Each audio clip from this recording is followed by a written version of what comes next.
We had such a great turnout. This is our very first Lessons from Leaders, and it's an idea we came up with in our MBA alumni forum. That would be the spam email you get quite frequently from me.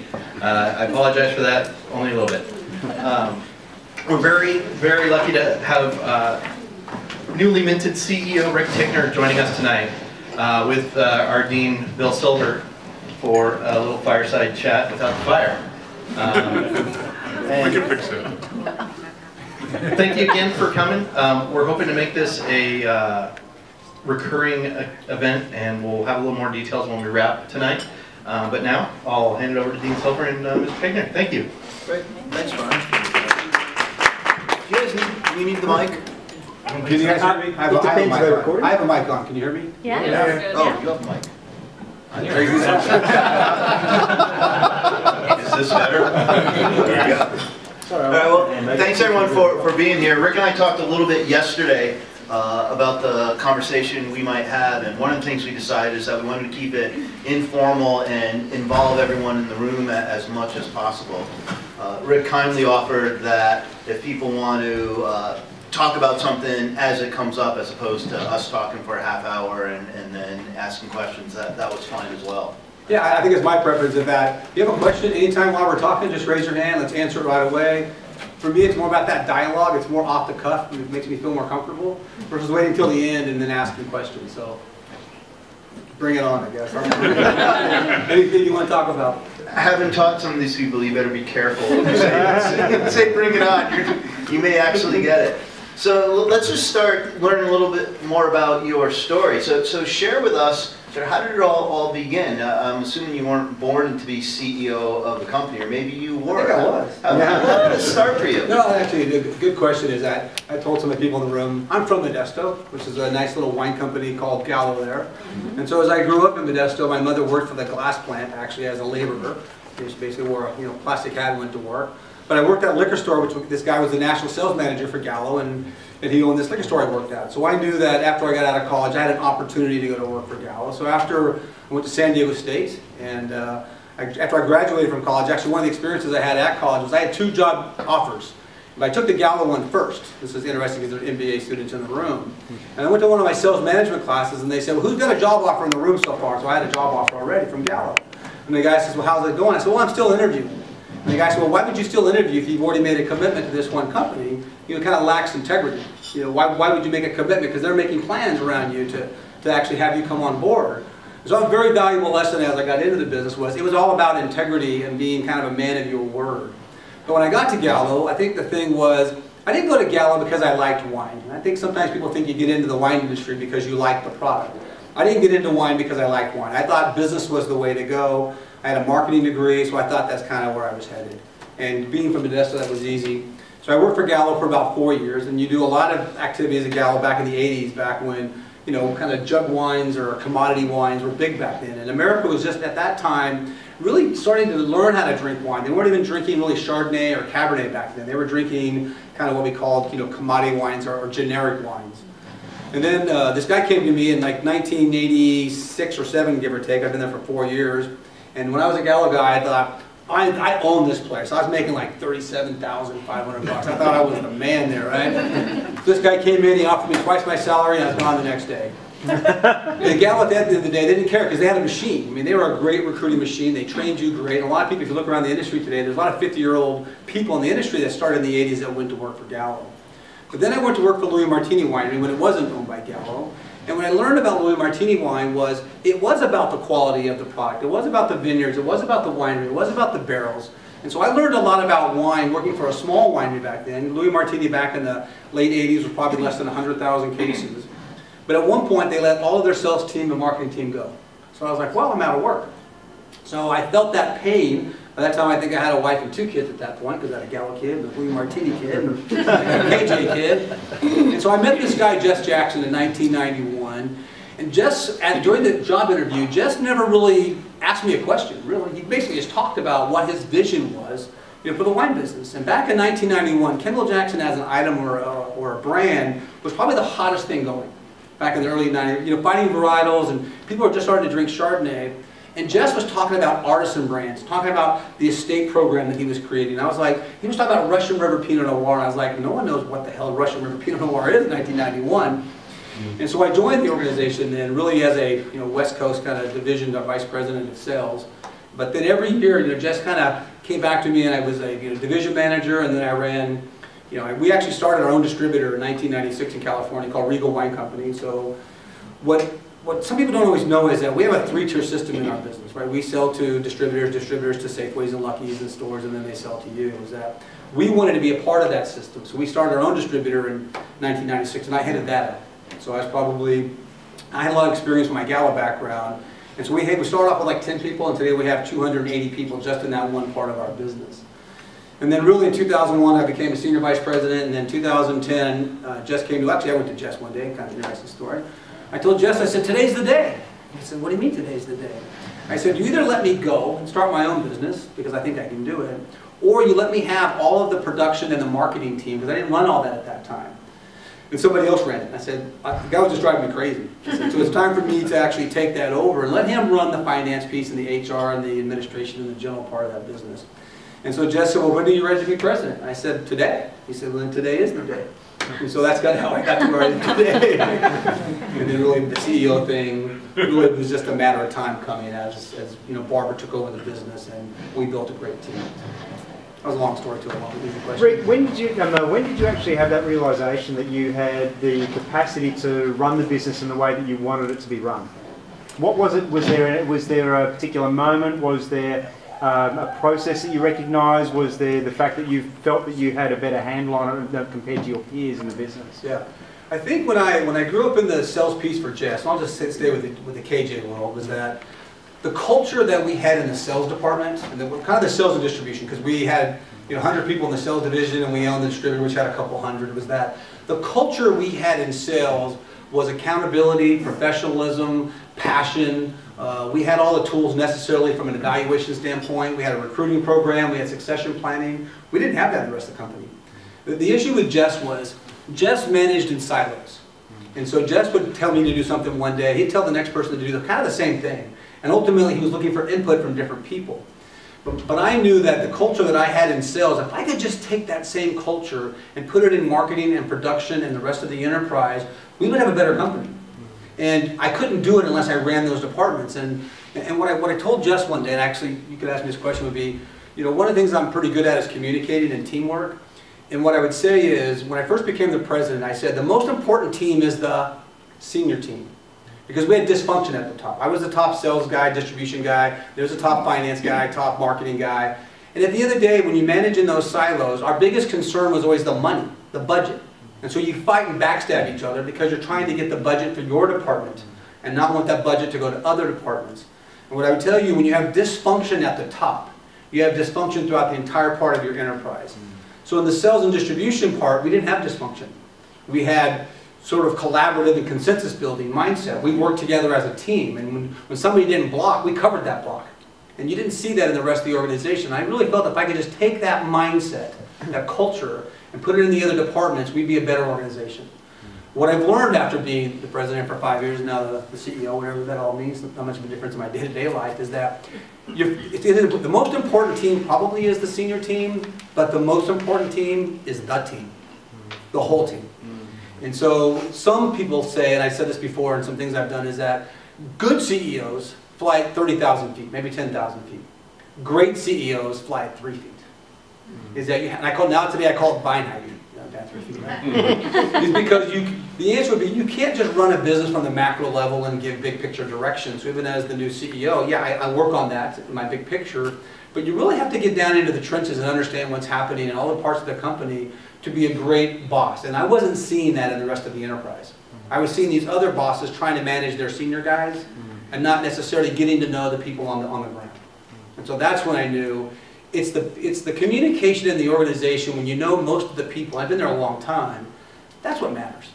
And I really thought when I became the president, I would look around. There's two thoughts. I even tell this to our employees sometimes. If I were to make you the boss today, right? Are your counterparts going to go, interesting choice, or are they going to be like cheering you on because they know that was the best choice? right? And you have that kind of hair on the back of your neck mindset when you get that feeling, you know, should you've gotten promoted, well, of course you think you should, but your counterparts have two thoughts, right? Interesting choice. Or, of course, that was the right choice. And I felt that if I became the president at that time, I had the groups behind me from the other departments that would help me run down to the goal line, for a better term. So what have you done to kind of instigate that cultural change materially, either financial processes or other processes that have changed as a result of your leadership? I would say the first thing we did is we do company surveys, like many companies, right? So if you look back in 2010, you know, company communication satisfaction was at 39%. And what happens is most employees just want to be in the know.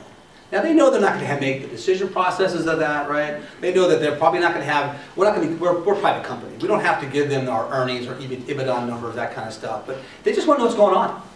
And so what we created was these kind of town hall meetings and senior management team meetings. We call it an SMT meeting. So I created a senior management team of the top 50 people. And so I communicate every quarter to those top 50 people. And I'm leading by example because this is called a team meeting. I do it every quarter. And we talk about finance and marketing and sales. Yeah, you're supposed to go do that too. And so I'm leading by example from that perspective to improve communications. I do a thing called 3 ups and 3 downs. Right? There's always, Scott works in the company, so I'm talking to him. We didn't have great supervisor employee communication. And you would think, you know, who in this room is a manager of anybody? Me manage? And what I tell people is, it's your job to manage. And unfortunately, managers don't want to manage. What they want to do is they want to give direction, but they don't want to give feedback. And so it's easy to tell. So we have a system called tell, show, do, review. You can tell somebody how to do it, but then you got to show them how to do it because they don't know how to do it, right? And then you kind of review it, right? And then you let them do it because they got to learn how to kind of fish on their own a little bit. But my concept would be, if you work for me personally, and I could even talk about this room after I leave, you should be able to tell your employees every time you're with them the 3 things they do well and the 3 things they don't do well. Now it's not about 3 and 3, it could be 2 and 1, 1 and 2, 4 and 5. It doesn't really matter the number. It's about the dialogue saying, here's the things you're doing well, 1-minute manager, finding them doing things right. But also people don't like criticism. I call positive conflict, which is, it's okay to have criticism in a very positive way. It's called style, S-T-Y-L-E. And so we now have this process called coaching for performance and 3 ups and 3 downs that we didn't have before.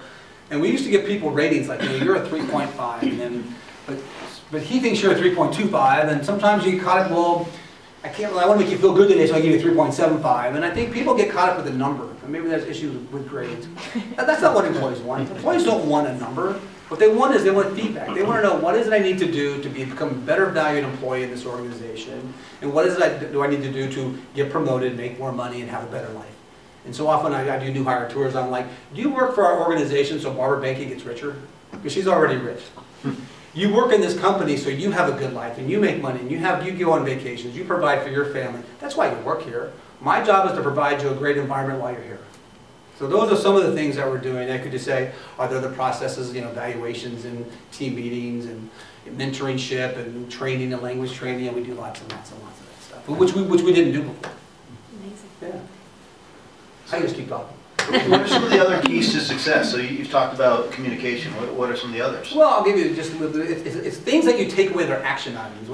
So back to the question. So when I ran sales, right, sales and distribution, we had new hire tours. So if you had a new hire, we brought you out no matter where you were from. We had meetings with you. We talked about your recruiting process. We took you to the wineries. We trained you about the wine. You met the winemakers, and you understood what this company meant. We didn't do that in IT. We didn't do that in finance. We didn't do that for the people that work for us in Santa Barbara. Today, when you come to work for us, everyone goes to a new hire orientation. You learn. If you work for us in Santa Barbara and you work in the cellar, I mean, you probably think that's not a big deal, but these people don't realize the organization they work for. They get to come up to Santa Rosa, they spend 3 or 4 days with us, they get to go see La Crema and Stone Street and all the other wineries, they get to meet other counterparts who they wouldn't have never met before, and now it's about more of a team and a family than a silo. So those little things that bring people together, the collaboration and the consensus building or shared best practices, whatever you read in school, when you put those into action, they're powerful. It just takes time and investment and maybe a little bit of patience. Do you have anything ongoing or protocol for, consistently as people continue to work with the company, other departments, to integrate the whole thing? In terms of changes in the company or, Yeah, so the one thing we did, I had tons of answers to that, but the first thing we did was, we have a company newsletter comes out. It used to come out every month, it comes out every other month. And it comes out in English and it comes out in Spanish. And so it depends on how you get your information. It can be done on the computer, or we give you a hard copy because not everybody has computers. We also do a thing for the, let's say you weren't a part of the new hire orientation, but you already worked there for 5 years or 7 years, right? Well, we have a cultivation department or class that brings people who have been with the company for a while to come into the office, and in 1 or 2 days, I think it's a 2-day thing, somebody from finance comes in and talks about finance. Somebody from IT comes in and talks about IT, marketing, sales, production, winemakers, presidents, vice presidents. And so the people in the middle don't get lost. Okay? So that's a cultivation program we have. We have this thing called high impact leadership. So we take literally 16 to 20 people that we think are high performers, have high impact in the organization, and we put them into 4 teams and we give them the opportunity to do a project. And say it's a project that'll make a difference in the organization. And sometimes we tell them it's open-ended, and sometimes we give them little hints as to what we think we might need. And then they go off as a team, and they're all from collaborative departments. They're not all production in one team. You cross-pollinate the different departments. And so now I think we've done that 5 times. And the value is the report that they give us, because they'll come back with good ideas, and they'll come up with another idea that we had from that. But what's more important is the camaraderie, is that they now get to know people as, you know, maybe a different level in the company, different department. I wish I had a board I could write on, because when people come into the organization, I call it a pathway. You know, you come into the organization, it's almost like you come into the organization, and maybe you're headed to be chief operating officer because you're the production guy. Life comes at you. You didn't want to be a manager, now you want to be a manager. You weren't married, now you're married. You didn't want to have kids, now you're divorced. Well, but production, but you might have said you got stalled somewhere because somebody was ahead of you to get to that job. Well, maybe you learned another skill set by then, and maybe there's an opportunity in the innovation part of our business or the sustainability part of our business that we didn't have 5 years ago. So you got to be able to move with the times, because in the old days it might have been 5 different pathways to go. Now there's lots of different pathways to go, and you might have said, well, that one got crowded, and I can't get that far as fast as I want to get there. Well, maybe there's another path. And that's why it goes back to the 3 ups and 3 downs, or this coaching for performance, is because we can't read your mind. Is that you have to tell us what it is you want to do. You can't just think to yourself, well, my boss knows what I want to do. Your boss doesn't always want to get you promoted, by the way. So that's a fact. And sometimes bosses will hold you back. And so I have this thing called the power pole concept, which means I get to know people who work for people who work for me. Because my job sometimes is to grab those people down from the system and pull them up. Because people will get caught up with a glass ceiling somewhere in their system. And you might say, well, yeah, but I've been here 8 years and he's only been here 4, she's been here 3. Yeah, but she's better than you. It isn't about tenure, it's about performance. And so there's all kinds of things that we do to make sure that we know where people are headed in regards to learning other parts of our organization, whether it be collaboration. I think it's kind of... I'm sorry to ask a question on a question, but how do you ensure that that last part trickles down in terms of stagnation due to managers wanting to maintain the status quo? I think for me, it's like me coming here tonight, just as an example, is that I do town hall meetings. So I go to Monterey, I go to Santa Barbara, I talk to the people, I double check with them. Sometimes my managers will say, like one of my guys, my new president, Hugh Reimers, he'll be like, how come you're talking to Allison? She's like an associate brand manager. I was like, I'm checking. I'm checking to see how she's doing, and are the things that we're talking to you guys about trickling down inside the system. And what happens in some organizations is that, a lot of managers will say, well, I have an open door policy. I let my people come to me all the time. There's a difference between saying it and doing it and having a body language that promotes it. And so even the other day I had my new president, his new secretary assistant, right? And I said, let me just give you an example. I said, you guys need to have an open door policy. I said, here's this guy, I'll use the name, it's got to them. This guy Ian worked for our company. He called me on a Thursday night. He's like he's a photo guy. He wanted to meet with me on Friday morning. I was like, I took that call, and I was there at 8 o'clock in the morning. I told Hugh and his new assistant, I said, you guys wouldn't have done that. You guys would have said, he's busy tomorrow, can you see him next Thursday? I'm like, there's employees it'll be a hair on the back of your neck. I'm like, if somebody called you that you're not expecting to call you, and they want to see you and you're the president, you probably should take that call. Because if you don't, you're going to miss out on an opportunity to learn. It's a coaching opportunity, it's a learning experience. Because you say, well, I'll get back to you next Thursday because I'm busy until then. Well, you lose that opportunity, and you're telling the rest of the employee base that you really don't have open door. Now, if you said to me, my direct report called me at Thursday at 5 o'clock, so I can see you tomorrow at 8 o'clock, I'd tell them to piss off, and I'll see you on Monday because I'm busy. But I know that person. So you're going to feel it as an organization as to when you make sure you open your door because it's a coaching opportunity or learning experience that you won't get. And so there's a difference between saying it and doing it, though. Cool. I love the questions. Keep them coming. Grape is a big name in Sonoma County and probably in other counties, and I'm curious about what's your vision for your company's role, whether politically, environmentally, philanthropically, in this community and other communities. Who do you want to be? My answer is we're leaders.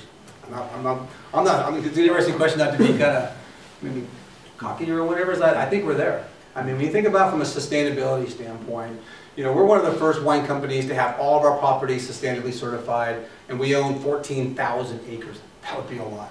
We're one of the first companies in Sonoma County to actually pay more per ton for farmers that have sustainably farmed program. We used to have 10% of our growers have it, now half of them have it because we pay an incentive. We're one of the first employers in Sonoma County that when we took a little bit of flack and one day, it was in the paper, that day we made a decision, everybody who works for us went to $15 an hour that day. And that's the great thing about working for a private company was we didn't have to go to a board of directors. We talked to Barbara. Actually, I was up on stage one day, and Barbara I said, should we just do it right now? She said, let's do it right now. I said, great. I stood up in front of the entire company and announced it within 30-second decision. And so those are things we're doing. Politically, I think we're very advanced on those situations. We have a great government team, in regards to getting things done and getting them done in the right way. I think there's issues today with event and permits and things of that nature. But I would tell you, we don't have any real skin in the game because we have the permits and we have the event centers. But I think what we're trying to do is make sure that all the little guys have a voice. And we started Family Winemakers of America back in the 90s when there was the Wine Institute, which we're a member of the Wine Institute today because we just joined. We boycotted for 15 years. It's because Jess didn't want to be controlled by the big guys, the Gallos, the Constellations, and the wine groups of the world. So he helped start Family Winemakers of America, which has over 600 members of little guys. Because it's the little guy that has the trouble getting distribution through the three-tier system and to the consumer. So we want to give the little person, not the wrong word to say, a voice. Now there's some winery people in this room today that are trying to start new businesses. And if it wasn't for the things that we did 15 years ago and leading from a political standpoint and various issues from a sustainability standpoint, it helps them get a foothold in the market today. In distribution, like I say, started a distributor in California 20 years ago. That was leading our industry. So I think we're doing lots of stuff, I think. Well, I'll give you props for your philanthropic efforts because I work for Catholic Charities and I know that you support our organization and a number of others, so thank you. Yeah. I mean the great thing about the Jackson family is they're very philanthropic and it's really what you don't know more than what you know. So when you go to things like the Napa Valley Wine Auction, Barbara bids $700,000 because she knows she's going to charity. We were just up in Oregon, we were the leading bidder on the things that were there because the money goes to charity. But it's the things that she gives away, her private money, that nobody really hears about. They're very philanthropic. But she gives me the wherewithal to do things philanthropic not only for the company, but also on my own. Because I do a lot of my own personal philanthropic activities too. So, will you talk a little bit more about that? Yeah. So, here's my story. So I'm on the board of the Michael J. Fox Foundation as an example. Right, so my issue would be that my wife has Parkinson's. And so you'd say, that takes time out of my life to go be a part of that board, but I also do fundraising. So I do a golf tournament every year, which raises about $500,000, but we share the money between UCSF, Ronnie Lott's All-Stars for Kids, and the Michael J. Fox Foundation. This last year, I'm not sure if you guys are, anybody bike riders in this room, bike riders? So this year I did a thing called Tour de Fox, which was a bike ride around Sonoma County. And the great thing about a bike ride, the bike ride's easy to do because bike ride's cheap. Golf tournament's expensive. Right? It is. So I spent lots and lots of my time and energy. That's okay. I'm getting hotter here actually. I did his class last year. I was in Napa. And I told him, I said, you did a great job. I was sweating like a mad dog. It was hot in there. So what I believe is, great, thank you, is you can talk about work life, the JFW Cares program and some other things. So this year, started in February, the entire company, all 1,500 employees, will take a day off in the month of February, and they're going to give time in the community. So basically we're giving 1,500 people times 8 hours of employment, free time to do things in the community. But you'd be amazed that the community some part of the community can't even absorb 1,500 people to help because they don't have the system for it.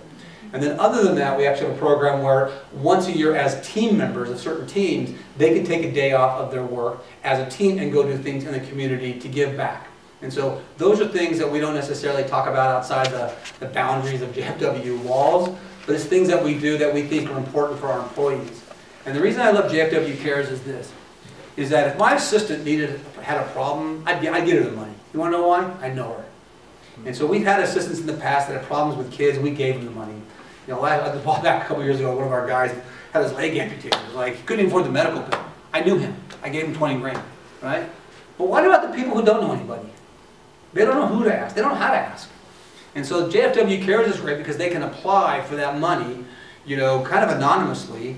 You know, in a second organization called 10,000 Degrees, they actually administer it, but we fund it. And so part of it is funded by ownership, and part of it is funded by employees. So our employees can give away $1 every paycheck, $2, $5, $200, $500, but whatever you want to do, all tax deductible. But you'd be amazed how fast that adds up. And so now you go back and say, people who need a car because they don't have a car, or people whose house they had a problem, things happen to people.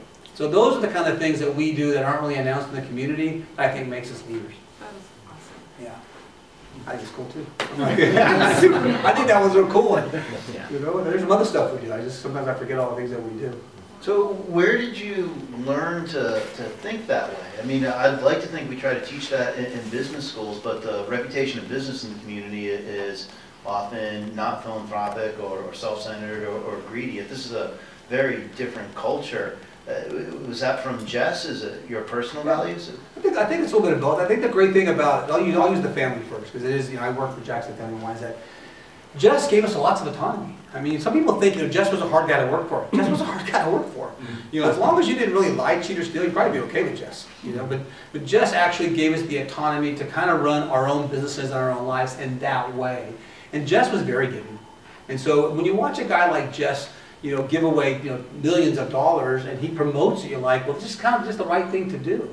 And then you think about just me as an individual and our executive team, we all feel like kind of the same way. Because I'll tell you this, because a lot of you guys are young. Not all of you, some of you are young. Is that you would think, when you first start in the business world, this is your job, by the way, this is your mission. Your job is to put more money in your pocket.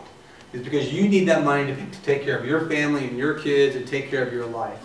As you move up the rankings in this world, your job later in life isn't the money in your pocket. It's putting money in other people's pockets and then giving them the wherewithal to give back to the community. Because if it was just me giving back, there wouldn't be enough. You need hundreds of people who have good lives and make good careers and make good money to be able to give back. So that's what we think is important. And another thing I think is good for us as an organization was, you know, when Jess passed away, we had gone from basically 1,300 employees down to about 1,000 employees during 2006 and 2010. Why is that? Everybody was letting go of people across the world, right? They just were.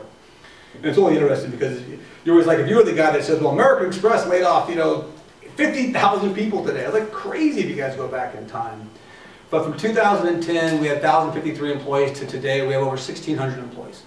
And so on my watch in 5 years, we have 60% more employees than we had only 5 years ago. That's a great number. Because unemployment and job creation is big in America today. And if you just think about Sonoma County and the county where you guys all live today, is that we just have a bigger employee base today, which again pays taxes and pays for the things that we need. That's what's important too. And so it's not just the job that I do, it's the job that everyone that we've created that gives back to the community. It's kind of a pebble in the pond or kind of a trickle-down mindset, but it seems to be working. So if that answered your question. Yeah. Rick, just on that point, you've got a lot of new employees, basically, you're saying. Almost 50% or more of them are new employees in the last 5 years. One of the challenges we have as educators, we're trying to prepare these graduates to go out and be able to work for you. What are the challenges you're facing in actually getting them to adapt to the model that you have at Jackson Family Wines? What sort of skills do they miss, or what sort of outlook should we be working on to make sure that when they get to you, they're ready to work from day one? I think the thing that I would look for would be, one, some on-the-job training versus just right out of school. So while they're working, there's internships and jobs they would have. I'm like, sometimes I think for my own perspective would be, you know, if you come to workforce in marketing, maybe you have a marketing degree, but I think having a wealth of knowledge is better today. A well-rounded education versus a specialized education is probably something that I push towards people. is because, again, back to that pathway, the pathway you're on will change. The world, I mean, just think about it. The iPhone wasn't around 10 years ago, you guys. I mean, technology, internet, the flat world is changing today. And it is about, I would also say, you know, we're all about diversification. You know, that's why I was even today was talking about, you know, the global aspect of your guys' curriculum. You know, you need to find a way to actually recruit people from all types of places around the country and around the world. Because that's what we're looking for. And what I tell people is, when you come to work for us in general, I'm always like, we're all about innovation and leadership. I'm like, I'm the leader, I know I'm the boss. But the reason we hired you is because we want you to come with your ideas and your innovation. And what I want people to do, and it's interesting because people take a while to do this, is challenge authority. You know, and that's hard for people to do. So I think asking why. Sometimes you might read books like Ask Why 5 times or whatever you might say, but having people have the confidence to accept criticism and ask the hard questions is what I'm looking for. Sometimes when I interview people, I have two ways to look at it. Maybe I thought if you guys are interviewing. Anybody here interviewing for a job? Because I mean, I'm looking for people. I was like, if I like you, I think I'm going to hire you. I ask you really hard questions. Try to engage you with hard questions. If I don't like you, I ask easy questions. I let you walk away feeling good. You know? That's because you also probably didn't ask challenging enough questions to keep my dialogue going. And so having people, you know, really be engaged in world affairs. Sometimes I ask the question, I do speeches at San Diego State because that's where I went. Sometimes I'll ask the question, how many people read the paper today?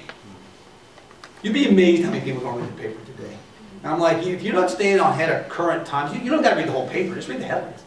But I don't think people are on top of what I call current affairs enough today. They're caught up on their studies, they're caught up on their curriculum. But if I asked you who won the Warriors game last night, you'd be like, I don't know. I'm like, well, I'm kind of done talking to you then. It's always the Warriors these days. Yeah, but again, sometimes I would tell you, people in business don't always just want to talk about business.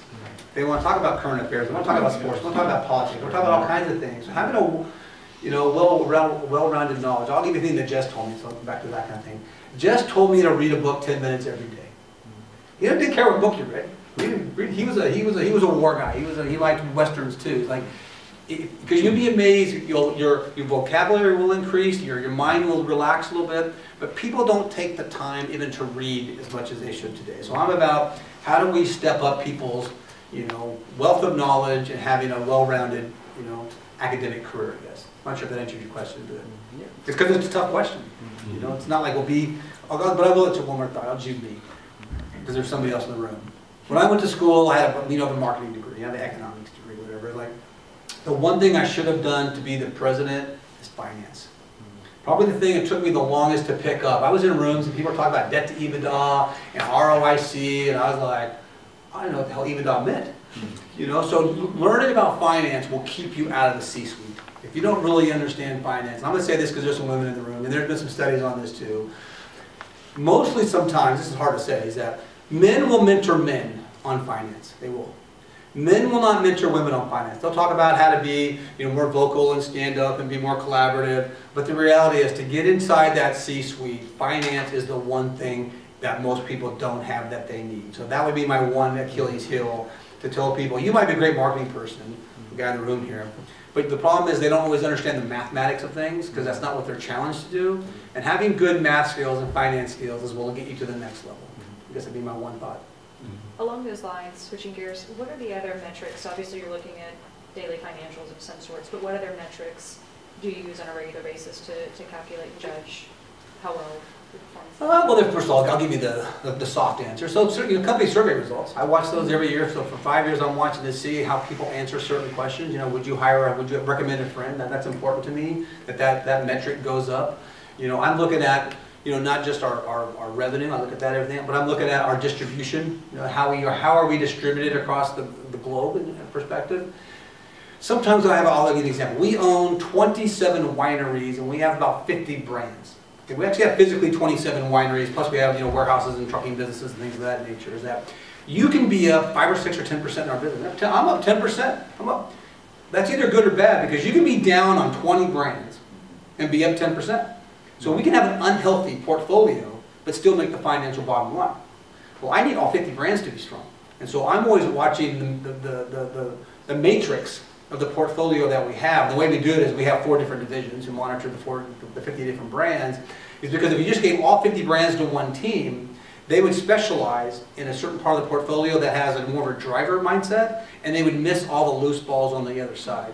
So I'm watching the whole kind of thing, and that's why I'm like, you can do a good, I'll give you a B+ for getting up 10%, but how you get the A is being up on the majority of our brands, because some brands might not have the ROIC you're looking for, but they're an incubator stage. Is that they have longer term landscape or vision. Yeah, we'll have a percentage of our business that doesn't meet the criteria. That doesn't mean that we're not going to invest time and energy. But I got people who work for me all the time that said, hey, we should discontinue them. That doesn't make any money. I'm like, not everything is a financial metric. So that hopefully answers your question, because it's a multitude of products that we have in our portfolio. I'm going to go these two right here. Yeah, you said when you started in the wine industry, it wasn't because of wine, it was because of business. Have your feelings changed about wine and the wine industry since then? Yeah. I tell people I didn't get into it for wine, but I stayed in it because of the wine. You'd say, I like the wine. And because the reason I like the wine isn't so much that it's a great product. It's because it's intriguing. Is that every year you have a new vintage.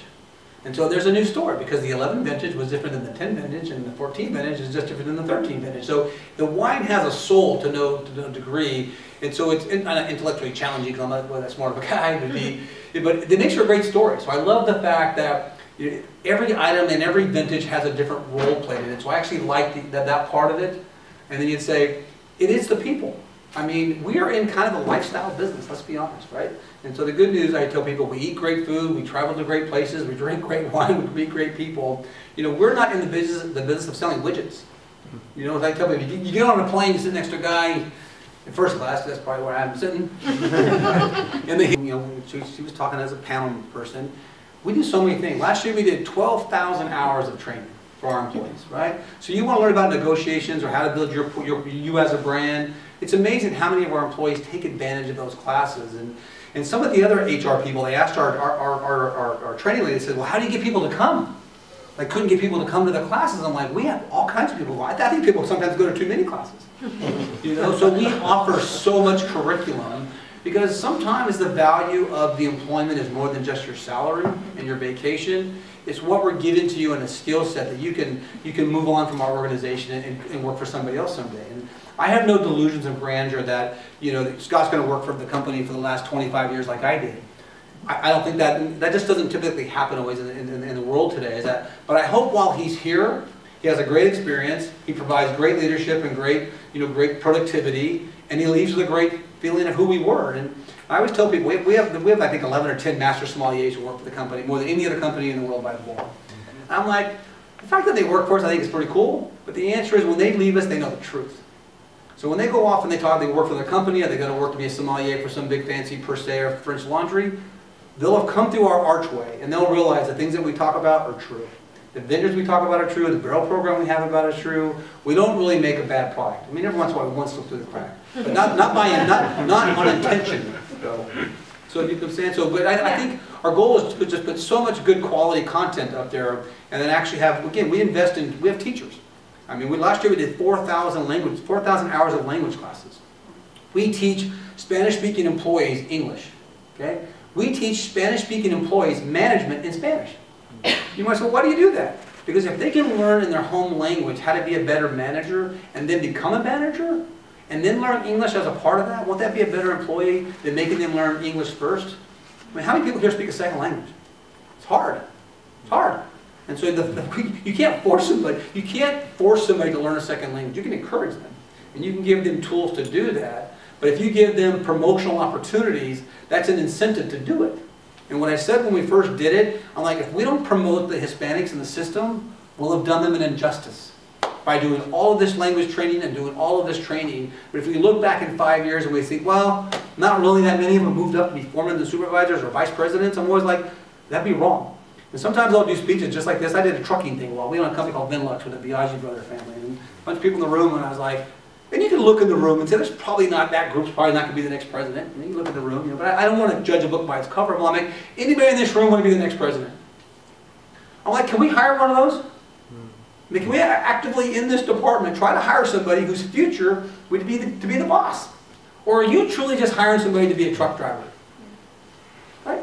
It's okay to look for somebody, even in those roles, who have top-side potential, regardless of where they start in the organization.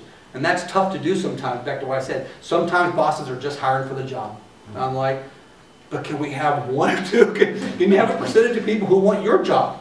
And sometimes people don't want that. And so how often, so to me about being whatever management, it's consistency. I have to say it all the time because new employees come on board or new managers come on board. And if I don't have the consistency in my message, it'll get lost. And so I have this thing called Tignerism, things I say all the time. And because I have to say them all the time, otherwise I think people know them, but sometimes they're new employees, they've never heard them before. So, your job's easy, man. You got this thing down. I'm gonna go get some wine. You got this thing down. I love the questions, though. And if you're missing something, you want to jump in too, that's fine. No, you got it. The supply chain, the grape sourcing strategy, 27 wineries. You guys have grown quite a bit over the past 10 to 15 years. And from an observer standpoint, it looks to me like the ratio of fruit that you own to the ratio of grapes you buy in the open market has shrunk. And I'm curious, is that, I mean, I'm sure that's strategic, cool. But is the goal to bring everything in-house eventually? Yeah. Or what's the... It's only funny you think that's 100% wrong, by the way. It's interesting is that when Jess was alive in 2010, we were about 55-45 internal fruit to external fruit. We're 66% today internal fruit versus external fruit. And so in the last 4 years, we've actually bought or planted 4,000 acres. 4,000 acres is a lot.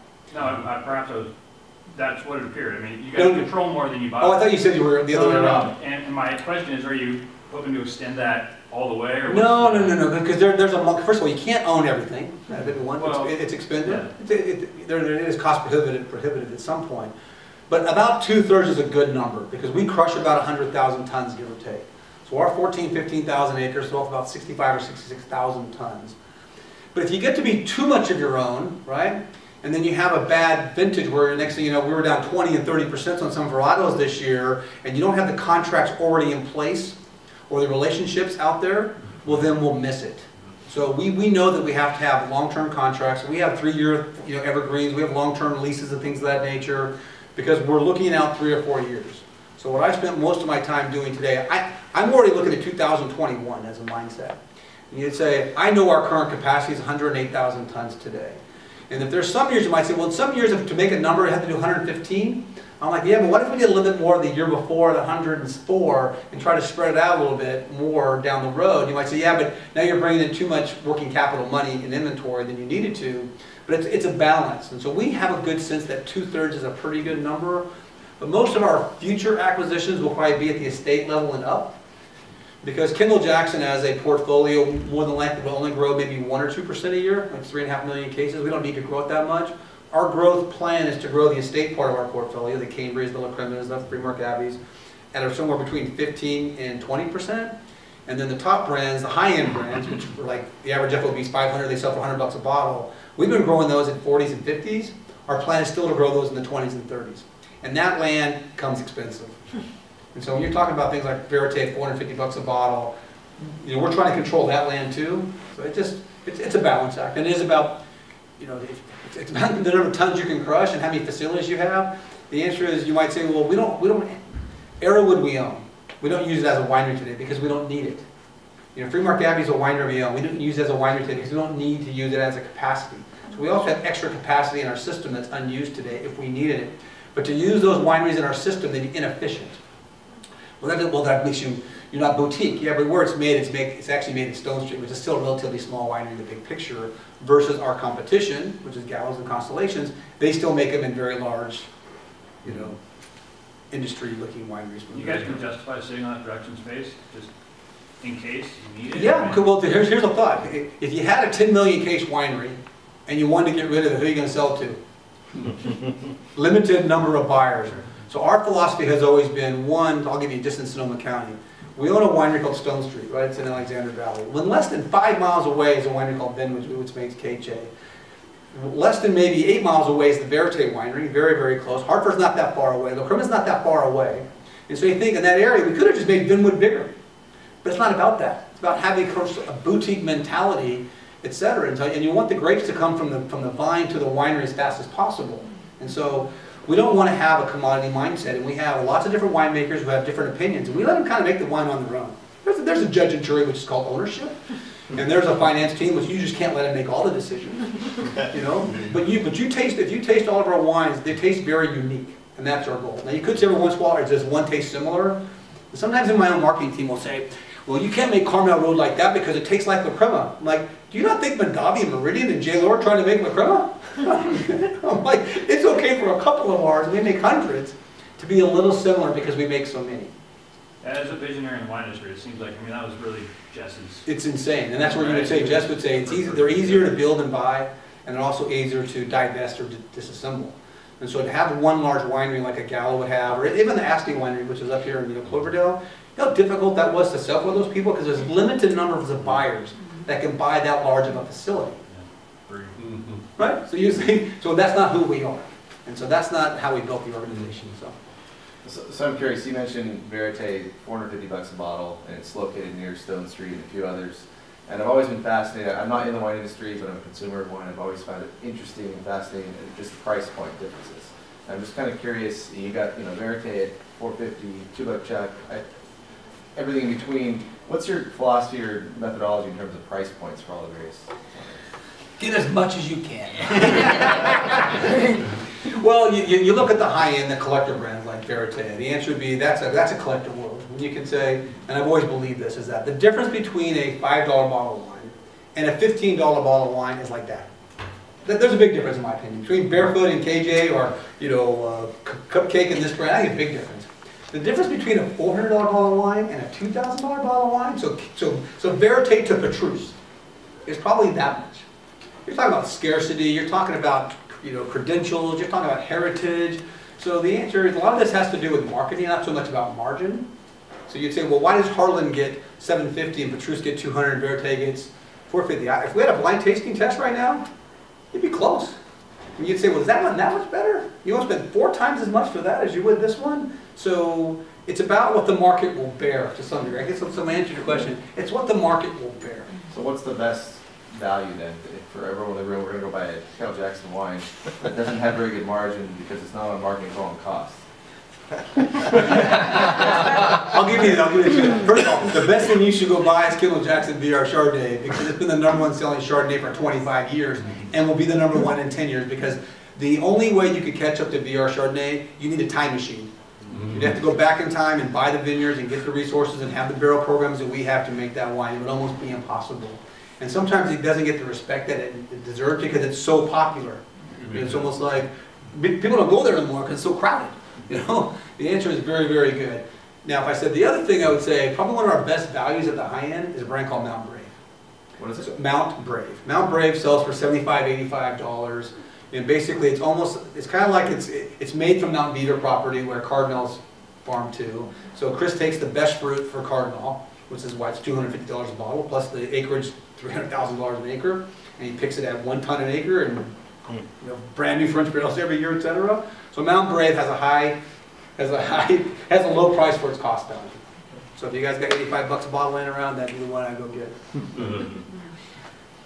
Back to the development and leadership. I was thinking about what you were saying and all the approaches that you have for developing talent within your organizations, and thinking just personally about my team.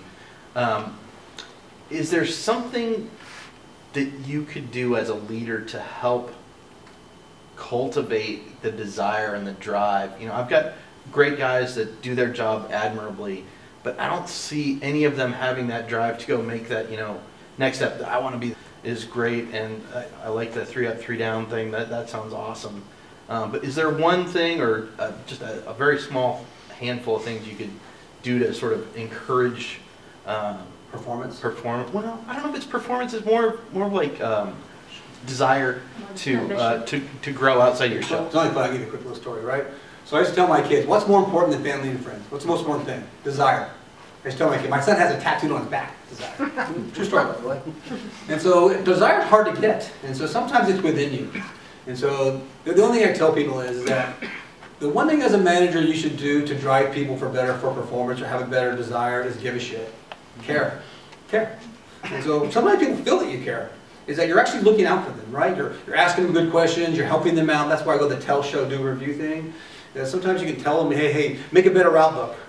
Your route book sucks. Make a better route book. Your route book sucks. You say, let me just show you how to do it. Here's how to do it. Let me just take your route book, make it into a very good route book and say, look, this is what it should look like.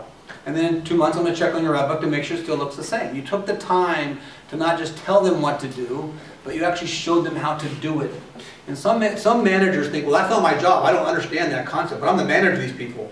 No, you need to have some experience in the job that they're doing, because otherwise you're just you're an unneeded supervisor, so you need to actually help them.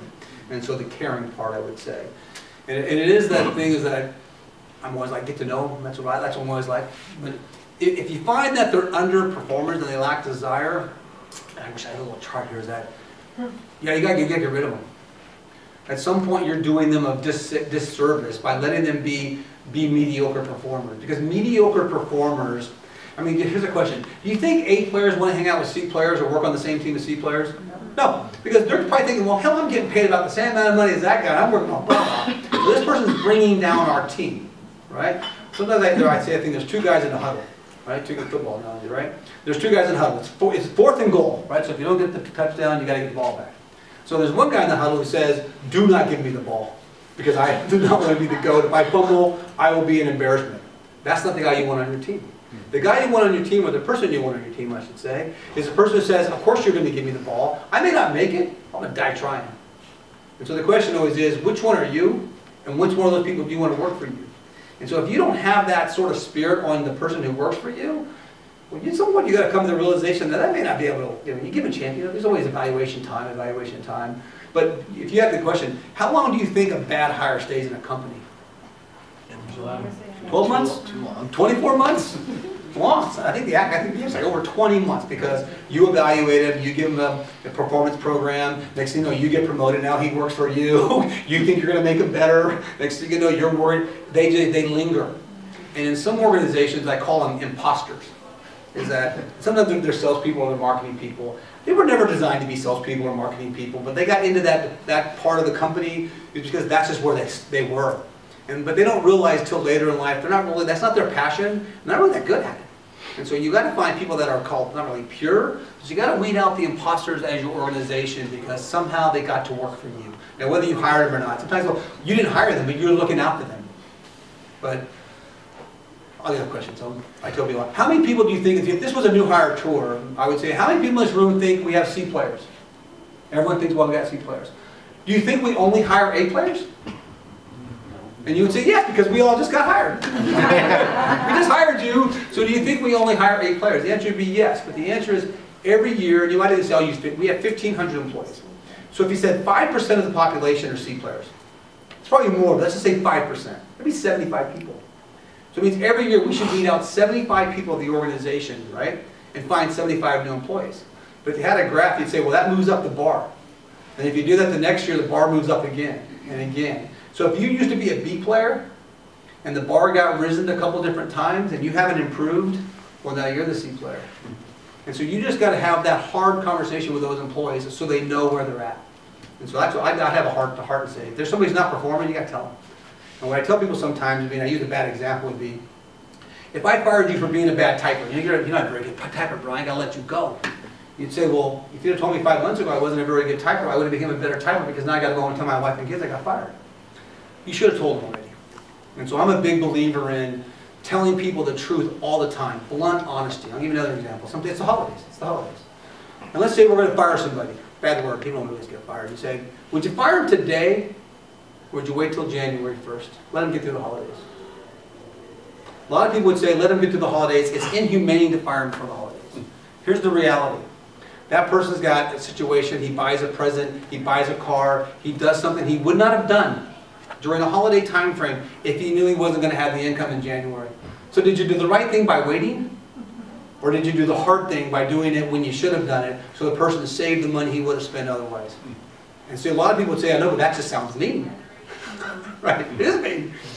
But it's probably the right thing to do, and that's when you'll know you're doing the right job, I think. You'll feel it in your heart. That's your question, kind of thing?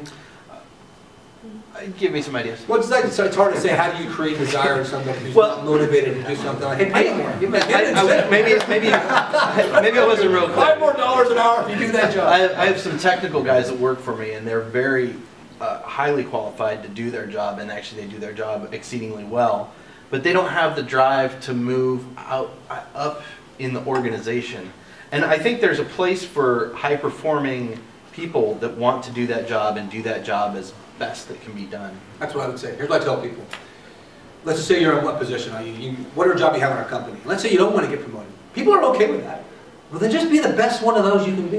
And that's okay. Because the answer is not everyone's going to get promoted. You only have so much positive turnover in a company. And somebody says, I really don't want to work till 6 o'clock. I don't really have the desire like you do, Brian, to actually work that much harder to get promoted. That's not on my agenda. I have a good life, and that's okay.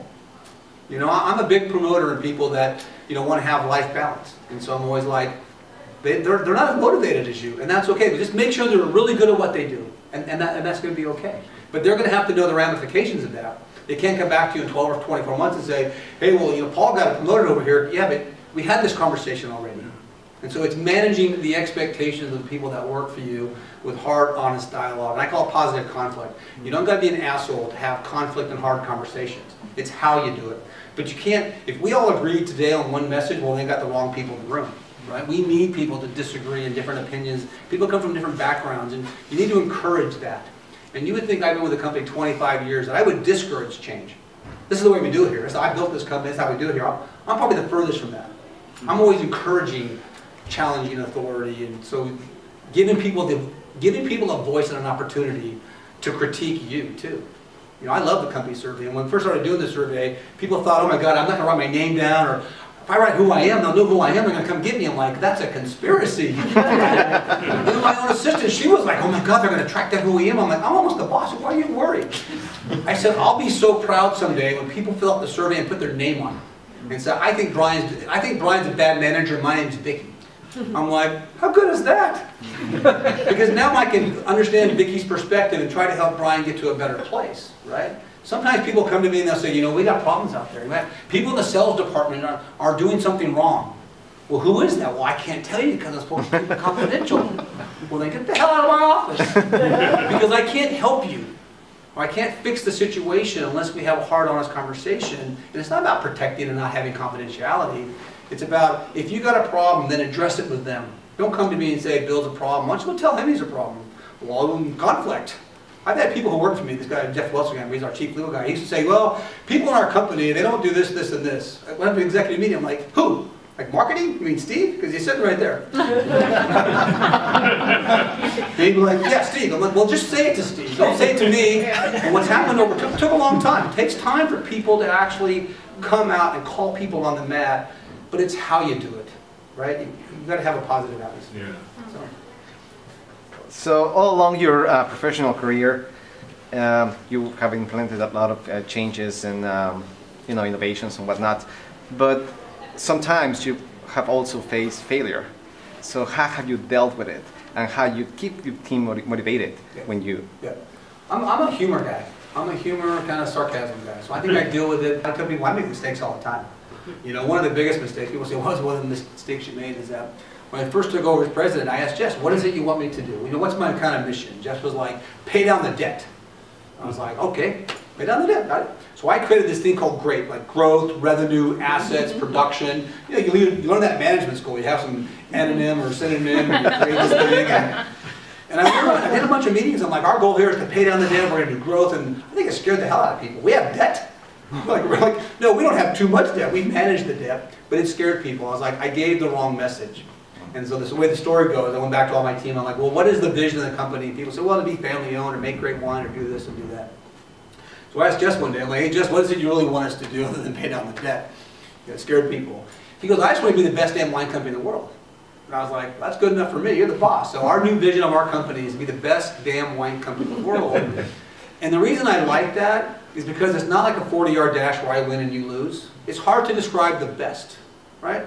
And so what it does is it gives us the thought process, and we have initiatives called Lands, Brands, People, and Innovation. So we have all these strategic activities that we're doing to make us the best. And so not being the best says we must do these things to become better. So it creates passion and ideas in the company to make us better. So I took a negative, right? And I kind of make fun of myself because I did. I actually went around and gave like 8 of them. Like, oh crap, that was bad, right? Scared people.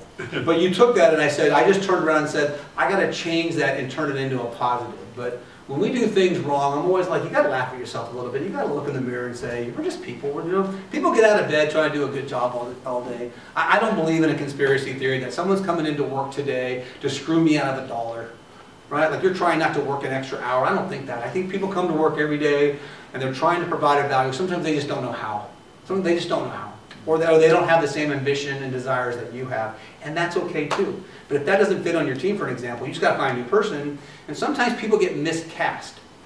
You know, that doesn't mean they're bad employees. They're just in the wrong department. So maybe in your company there's another place for that person where their job skills can actually be better suited. So just a matter of getting people to the right locations at the right times. Because sometimes what happens in companies, you promote somebody, they're a great employee, they get promoted. Now they're the boss, but then they suck. So you fire them. Yeah, but you fired them from a job they didn't do well. Why didn't you just put them back into the job they did well? So just reposition them and recast people into a position that they can be more productive at and have a good self-worth and self-esteem. So I'm not sure the time. Yeah, we're just about out of time. One last question. Why don't you tell us a little bit about what the opportunities are in the future? So you got a group of people here who might be looking for opportunities in the wine industry or in the area. What do you see? What does the future hold? I think the future is bright. The thing another Tignerism, our future is greater than our past. I say that all the time. I'm like, almost like when you buy a stock. Let's say you buy a stock, PepsiCo or whatever. Been around for hundreds of years, but you don't buy the stock because you think it had a better past. You buy the stock and a better future. And I'm a big believer, I don't care if you're 45, 55, or 65, you have to believe there's better days ahead, just in the perspective. But I think the opportunities in the wine business are, one, this whole social media concept. So Facebook, Twitter, Instagram, whatever that's going to be, that ain't going away. Now, it may not be Facebook in 20 years from now, but it is going to be some sort of internet-based digital communication platform. 25 years ago, you put an ad on TV, it was pretty simple, everyone got the message. Then it was kind of magazines. Now there are hundreds and thousands of ways people get information, and you can spend lots of money in the wrong place. So understanding where to put the X, you know, and how to invest your money in that digital world, and more digital communication skill set, I think, is important. So that's that. I definitely think that, you know, people talk about, you know, the global marketplace. You know, the answer is the wine business is big. You know, not just in America. I mean, the wine business is big in France and Italy and Spain and Australia and Chile and, you know, all the world of wine is continuing to grow. So if you have a skill set in wine or production, those kind of things, you can almost work anywhere in the world. People have the thought process that, you know, American wine is going to be sold around the world. That's not true. And so there's a concept, oh my God, China's going to be great. China, I've been going to China now for the last 6 years. We can hardly sell any more wine today than we did 5 years ago. People in Brazil don't drink any American wine. People in Germany drink very little American wine. People in Russia don't drink any American wine. People in Spain don't drink any American wine. People in India don't drink any American wine. It's hard. So those are opportunities in the future, but I would not rush to that immediately because it's just hard. Because of the taxation and duties and tariffs and the kind of prevention. But you know, one thing about even working for an import company or companies that import to America, imports are coming to America at a rapid rate. I mean, if anything, it used to be 10%, then it was 25%, now it's a third of the business is import. So working in the import wine business is good because America, if you make wine in Italy or Spain, where are you selling your wine? In America. We're the most profitable wine business in the world. The last thing I would say, and I should have said it first, because we've now created a sustainability team. Used to be one person, now there's two, now we're working on 3. Water is going to continue to be an issue from now until forever. And understanding there's a cost to water, and I can show you some photos, but is that there's a cost to water. So understanding water conservation from a winery standpoint, whether it's tanks and cleaning tanks, and we're using ultraviolet lights and things of that nature today, that's not going to go away. And understanding the water use in vineyards, that ain't going to go away either. And so whether it used to be just irrigation ditches, then it was drip, now it's smart irrigation, now we're managing sap flow inside vineyards with vines and things of that nature. So having things to do with sustainability, whether it be water or solar energy, or like even today we use Tesla batteries to store energy from our solar panels on top of I think the 9 wineries we have, something like that. We're the largest solar using wine company in the world. But that's important. And it's evaluating those tools. So it's not just the applications of it, it's the understanding of it, and then the working with PG&Es and Fish and Game and the water boards and things of that nature. So it's not just the actual sustainability part, it's also the regulatory part, which I would tell you cost a lot of money. So it's a pain in our ass. It ain't going away anytime soon, by the way. But having that position in government, which understands regulatory issues, would be a big would be an opportunity for a position somewhere in the future. That ain't going to go away. So, one last question. One last question. All right. Labor. That's sort of a broad subject, but No, I love it. what do you see happening? I mean, especially in the vineyards, it's becoming a more challenging issue every month, it seems like, and mechanization is only advancing, you know, at such a rapid pace. So, what's the answer there? I mean, Hard. I'll give you the answer. So, in 2010, one of our plans was to improve mechanization in the vineyards. So when we plant new vineyards, where possible, we're planting them to be mechanically harvested. 5 years ago, I would tell you, winemakers, they were afraid of these machines because in the old days, they would turn them almost into soup, a little bit. These new plants, when they come off the end of a vineyard, they're actually de-stemmed. They come out like literally like caviar. And then you run them through these optical sorting machines. I mean, they're basically eating pure fruit. So mechanization is not going to go away, and part of that is labor.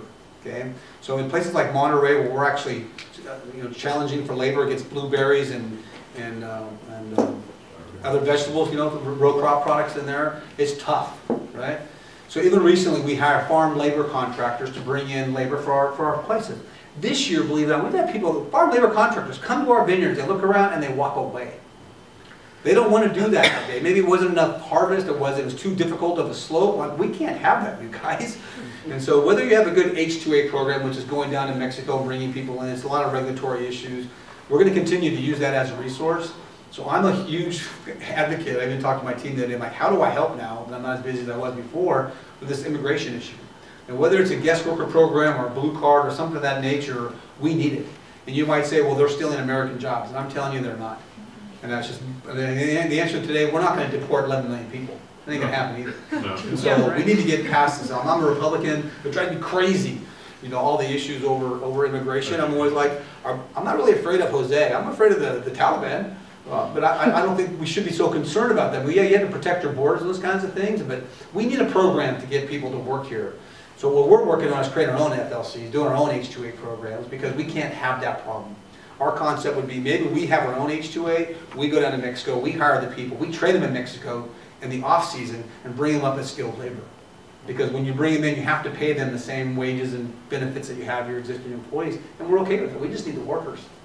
So that would be temporary seasonal employees as opposed to hiring FLCs?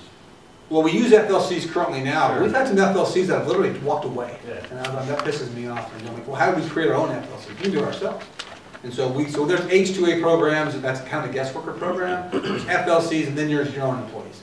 But the answer is we bring in interns too for the harvest. So we're bringing in people that need to work for interns and kind of a temporary seasonal jobs. We use a combination of all those things, but it's only going to get harder as more and more vineyards come on and more activities happen throughout the the Monterey areas and the Central Valley. So labor is going to be a challenge. And again, how do people have a living wage is important too. And that's why I was so proud when we came out with the $15 an hour thing. In minutes, people that made $12 an hour, they got a 25% raise. We're like, holy crap! That applies top to bottom. I mean, all your field workers. Everybody, one day, everybody. Yeah, the only thing we haven't quite figured out sometimes, we have some temporary employees like maybe, but even the dishwasher guy was making $10 an hour. We had like 4. One day they got a 50% raise. They're like, sweet, But it's good to have a good dishwasher. And the last thing you think, can you imagine you here? You guys all, can you imagine living in Sonoma County on $10 an hour? Nope. No. You imagine living in Sonoma County, $15 an hour? No. Right? Those people aren't going on vacations and they don't live a lavish lifestyle. This is a tough place to live. And so you have to provide good work experience. But beyond that, for us, it is the education and training. So beyond the $15 an hour, it is the language training. These people benefit from it. It's the management training. It's the other benefits we give them in bonuses and things of that nature. It's more than just the $15 an hour. And so it has to be a comprehensive compensation program, not just that one element. That doesn't fix the whole thing. You want a job? You need a job. Just come work for me. No. You catch him afterwards. We're running out of time, so I just want to say thanks so much for sharing your leadership lessons.